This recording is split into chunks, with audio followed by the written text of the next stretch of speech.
नमस्ते गाइस और आज की फाइट वीडियो बेसिकली रहने वाली है new middleweight champion Sean Strickland और हामजा चिमाएव इन दोनों ने अपनी फाइट के बाद क्या बोला है और बाकी फाइटर्स ने इनको लेकर क्या बोला है, तो इसके बारे में बात करेंगे। जहां पर स्टार्ट करते हैं न्यू चैंपियन शॉन स्ट्रिकलैंड से। और जैसे कि हमें पता है, किसी ने भी एक्सपेक्ट नहीं किया था कि फाइट से पहले ये दोनों फाइटर्स ग्लव्स को टच करने वाले हैं और फाइट के बाद भी इनके बीच में जो राइवलरी होगी वो खत्म हो जाएगी। ये दोनों फाइटर्स एक दूसरे को हग करेंगे। तो ये सारी चीजें होती हैं। मैं काफी शॉक था और शॉन स्ट्रिकलैंड ने अपोलोजाइज भी किया है कि वो हल्का सा ऑफ लिमिट चले गया था। बट फिर हमें पता लगता है ये चीज हमसद को भी पता थी कि शॉन स्ट्रिकलैंड फाइट को सेल कर रहा है बस। तो तुम बोल सकते हो फाइट को सेल कर रहा था शॉन स्ट्रिकलैंड। दोनों के बीच में रियल राइवलरी थी ही नहीं, इसीलिए हम देखते हैं कि ये दोनों फाइटर्स एक दूसरे को रिस्पेक्ट शो करते हैं। इससे गाइस मुझे एक ही चीज बोलनी है, आज तक कोई भी जॉन जोन्स और डैनियल कॉर्मियर की राइवलरी और इससे भी ऊपर कॉनर और हबीब की राइवलरी को टच नहीं कर सकता। ये दोनों एक्चुअली में रियल थी। बाकी सब करते हैं कि वो फाइट को प्रमोट कर पाए, बट इनके बीच में था प्रॉपर बैड ब्लड। तो फाइट के बाद स्ट्रिकलैंड हर किसी को थैंक्स कर रहा होता है जिसने उसे सपोर्ट किया, और वो यहाँ पर हमसाद को वॉरियर बोलते हुए उसे भी थैंक्स करता है कि उसने उसके साथ फाइट की। अब यहाँ से कंफ्यूजिंग बात स्टार्ट होती है गाइस, जिधर हमसाद इसका रिप्लाई देता है सी यू सून शॉन स्ट्रिकलैंड, और इसके बाद एक और ट्वीट करता है जहां पर वो ये लिखता है let me know when you are ready, basically saying कि वो शॉन स्ट्रिकलैंड के साथ रीमैच चाहता है। अब अगर तो ये बात बस इतनी होती तो हम बात कर रहे होते कि क्या हमसाद डिजर्व करता है रीमैच या फिर वो नहीं करता। बट हमसाद को लेकर पोस्ट फाइट इंटरव्यू में डैना व्हाइट ने तो इस बात को बोला था कि हमसाद ने उसे क्लियरली बोल दिया है कि वो लाइट हेवीवेट डिवीजन में मूव कर रहा है। तो डैना का कहना था फाइट के बाद हमसाद डायरेक्टली उसके पास आता है और ये बोलता है कि वो और ज्यादा इस वेट क्लास में फाइट नहीं कर सकता, यानी कि 185 पाउंड्स में फाइट नहीं कर सकता, और अब वो लाइट हेवीवेट डिवीजन में मूव करने वाला है। तो as of now I am really not sure कि क्या चल रहा है। एक साइड हमसाद हिंट दे रहा है कि वो रीमैच आता है, बट दूसरी साइड उसने डायना को क्लियरली बोल दिया कि उससे अब 185 पाउंड्स नहीं बनाया जा रहा है और वो चाहता है कि वो लाइट हेवीवेट में मूव कर जाए। अब जहां तक मुझे लगता है सेकंड पार्ट सच होने वाला है, यानी कि हमसाद चिमाएव की next fight light heavyweight division में होने वाली है, क्योंकि इस फाइट से पहले वेन्स हर किसी ने देखा है। हम सब ने देखा कि हमसाद चिमाएव वेन के टाइम कितना ज्यादा स्ट्रगल कर रहा था, और इसके साथ फिर वो वेट कंट्रोवर्सी भी थी जहां पर अभी तक स्केल मूव करना बंद नहीं हुआ था, बट ऑलरेडी वहां पर ऑफिशियल 185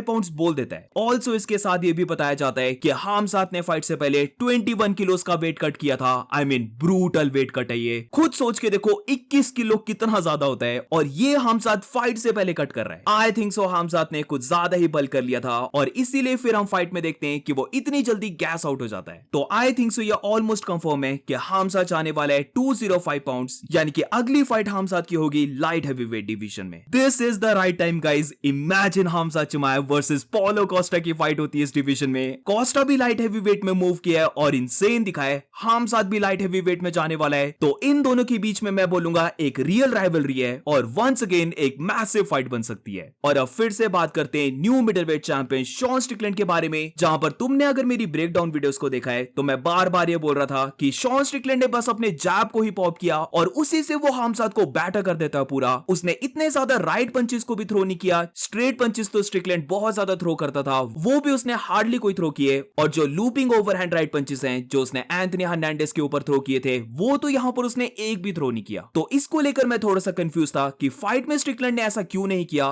तो अब इसको लेकर भी गाइस आंसर आ चुका है, जहां पर पोस्ट फाइट इंटरव्यू में शॉन स्ट्रिकलैंड बताता है कि फाइट से एक वीक पहले उसने अपने राइट शोल्डर को इंजर्ड कर लिया था। तो स्ट्रिकलैंड बताता है कि वो पीएफएल फाइटर जॉनी एब्लेन के साथ ट्रेनिंग कर रहा होता है, और वहां पर जब एब्लेन उसके ऊपर टेक डाउन को शूट करता है तो उसका राइट शोल्डर वॉल पे बहुत बुरी तरीके से बसता है, जिसकी वजह से उसका शोल्डर सेपरेट ही हो जाता है। और ट्यूसडे को उसे पता लगता है कि उसकी ग्रेड 1 एसी जॉइंट सेपरेशन हो चुकी है। तो इंजर्ड था शॉन स्ट्रिकलैंड, इसीलिए वो अपने राइट पंचेस को ज्यादा थ्रो नहीं कर रहा था, और उसके बाद भी वो हमसाद को बीट कर देता है। इससे पता लगता है कि शॉन स्ट्रिकलैंड की ये विन कितनी ज्यादा इंसेन है। ऑलरेडी हम सारे शौक थे कि शॉन स्ट्रिकलैंड कैसे विन कर गया, और अब ये पता लगने के बाद कि स्ट्रिकलैंड ने अपने शोल्डर को इंजर्ड किया था और तब जाकर विन किया है, बहुत ज्यादा इंप्रेसिव भाई। ऑल्सो इसके साथ स्ट्रिकलैंड को लोग अंडरडॉग किंग भी बोलने लग पड़े, जहां पर पहले अदासाने के सामने उसे किसी ने चांस नहीं दिया था, और अब हमसाद के सामने भी उसे किसी ने चांस नहीं दिया, बट दोनों को ही बीट करके वो 2 टाइम मिडलवेट चैंपियन बन चुका है। अब इसके साथ नसरुद्दीन इमामोव की बात करते हैं, जो शॉन स्ट्रिकलैंड का पोटेंशियल नेक्स्ट ओपोनेंट बन सकता है, जहां पर इमामोव लिखता है वो शॉन स्ट्रिकलैंड की लाइट्स को पुट आउट करने वाला है। नसरुद्दीन इमामोव का यहां पर मीनिंग है कि अगर उनकी फिर से फाइट होती है तो वो शॉन स्ट्रिकलैंड को नॉकआउट कर देगा। अब ऑलरेडी ये दोनों फाइटर्स फाइट कर चुके हैं, जहां पर शॉन स्ट्रिकलैंड फाइट को विन करता है बाय यूनानिमस डिसीजन। और जिसने इस फाइट को नहीं देखा है तो मैं 10 सेकंड में बता देता हूं कि क्या हुआ था। स्टार्टिंग में नसरुद्दीन इमामोव फाइट को विन कर रहा होता है, वो बहुत अच्छे शॉट्स को लैंड करता है स्ट्रिकलैंड के ऊपर, बट जैसे जैसे फाइट लेटर राउंड्स में जाने लग पड़ती है, इमामोव टायर्ड हो जाता है और शॉन स्ट्रिकलैंड वही अपने मोमेंटम को पिक करके बीटिंग को पुट ऑन करने लग पड़ता है इमामोव के ऊपर और यूनानिमस वे से फाइट को विन कर जाता है। तो लेट्स सी क्या होता है। लग तो रहा है कि इन दोनों का रीमैच होना चाहिए, बट यहां पर गाइस एक और फाइटर है जिसकी वजह से ऐसा हो सकता है कि नसरुद्दीन इमामोव को पहले उसके साथ फाइट करने पड़े। तो मैं बात कर रहा हूं former middleweight champion Dricus du Plessis के बारे में, जहां पर स्ट्रिकलैंड ने जब हामजात को बीट किया था तो ड्रीकस डु प्लेसी से ज्यादा हैप्पी फाइटर और कोई नहीं होगा, क्योंकि जैसे कि हमें पता है डीडीपी ने 2 बार शॉन स्ट्रिकलैंड को बीट किया है, तो अब डीडीपी को बहुत जल्दी टाइटल शॉट मिल सकता है। और क्योंकि चैंपियन के ऊपर उसके पास 2 विंस हैं, तो स्ट्रिकलैंड वर्सेस डीडीपी की ट्रिलॉजी फाइट भी हो सकती है। इकलौता तुम बोल सकते हो ड्रीकस डु प्लेसी था जिसने फाइट होने से भी पहले शॉन स्ट्रिकलैंड को ही पिक किया था कि वो यूनानिमस वे से विन करेगा। तो प्रीटी क्लोज आ चुका था ड्रीकस डु प्लेसी, और फाइट ओवर होने के बाद जब उसका इंटरव्यू आता है तो यहां पर तुम देख सकते हो डीडीपी बहुत ज्यादा हैप्पी है, जहां पर वो शॉन स्ट्रिकलैंड को कांग्रेट्स करता है कि उसने हामजात को टायर्ड कर दिया और फीड में उसे बीट कर दिया। बट एंड में यहां पर डीडीपी बोलता है कि आई गेस कि इसकी वजह से वो फिर से बन चुका है मिडिलवेट चैंपियन। तो स्ट्रिकलैंड के ऊपर 2 विंस तो है डीडीपी की और इसीलिए वो इतना ज्यादा हैप्पी है। तो यहां पर मेरा पॉइंट बीइंग कि जो मैं पहले बोल रहा था कि वैसे तो नसरुद्दीन इमामोव को मिलना चाहिए नेक्स्ट टाइटल शॉट, बट अब ऐसा भी हो सकता है कि नसरुद्दीन इमामोव की फाइट हो जाए ड्रीकस डु प्लेसी के साथ और इन दोनों में से जो विन करेगा उसे मिल रही है शॉन स्ट्रिकलैंड के साथ चैंपियनशिप फाइट। ऑल्सो इसके साथ गाइस मैं एक छोटी सी चीज ऐड करना चाहता हूं। कल आने वाली है न्यू रैंकिंग्स और फाइट से पहले अगर हम रैंकिंग्स को देखें तो पाउंड फॉर पाउंड लिस्ट में हामजा चिमाएव नंबर 3 पे था। तो ये विन ओवर हामजात शॉन स्ट्रिकलैंड को कहां पर प्लेस करती है? अब मेरी ओपिनियन तो ये है, अगर नंबर 3 फाइटर को बीट किया है तो स्ट्रिकलैंड डेफिनेटली टॉप 5 या फिर ज्यादा ही लो करना है तो 6th प्लेस के नीचे नहीं कर सकते। तो do let me no in the comments, तुम्हें क्या लगता है कि शॉन स्ट्रिकलैंड की प्लेसिंग क्या आने वाली है? क्या वो टॉप 5 में आएगा? क्योंकि रिपोर्टर्स ने एक चैंपियनशिप विन लेने के बाद हामजात को बहुत ऊपर प्लेस कर दिया था, उसे नंबर 3 कर दिया था। तो उसके बेसिस में देखा जाए तो शॉन स्ट्रिकलैंड की अब प्लेसिंग क्या आनी चाहिए? और अब moving on to the next update. तो ये अपडेट बहुत ज्यादा शॉकिंग है गाइस। पहले मुझे लगा कि ये फेक है, बट फिर गूगल मैंने किया और वहां पर भी ये चीज दिखा रहा है, तो आई थिंक सो ये रियल चीज है और ये बहुत ज्यादा क्रेजी है। 2 लोगों ने सेल्फ डिलीट कर लिया खुद को क्योंकि हामजा चिमाएव फाइट को लूज कर गया। तो ये जो 2 पर्सन है इनका बताया जा रहा है कि ये उज्बेकिस्तान के थे और इन दोनों ने बेट की थी हामजात के ऊपर, बट ये कोई नॉर्मल बेट नहीं थी, बल्कि पागलों की तरह इन्होंने सब कुछ ही लगा दिया हामजात के ऊपर। फैमिली ज्वेलरी को लगा दिया, लोन्स लेके लगा दिए, खुद के पैसे लगा दिए, तो पूरा खाली कर दिया खुद को और सब कुछ लगा दिया हामजात के ऊपर to win the fight. But जैसे कि हमें पता है हामजात फाइट को लूज कर जाता है, तो इसीलिए अकॉर्डिंग टू द अपडेट इन दोनों फाइटर्स ने सेल्फ डिलीट कर लिया है। मैं पर्टिकुलर वर्ड को नहीं बोल सकता क्योंकि एज रिस्ट्रिक्ट हो जाएगी वीडियो, तो इसीलिए मैं यहां पर सेल्फ डिलीट बोल रहा हूं, बट तुम्हें समझ आ गया होगा कि इन्होंने क्या किया है। तो सैड ये काफी अपडेट है, बट बहुत ही ज्यादा स्टूपिड चीज है to be honest. I mean क्या सोच रहे थे वो? लिटरली एमएमए एक ऐसी स्पोर्ट है जहां पर किसी के पास भी पंचर चांस होता है, कोई भी फाइटर कितना भी बड़ा अंडरडॉग हो वो फाइट को विन कर सकता है। तो कभी भी गाइस ऐसी बेवकूफी नहीं करनी कि सब कुछ लगा दो।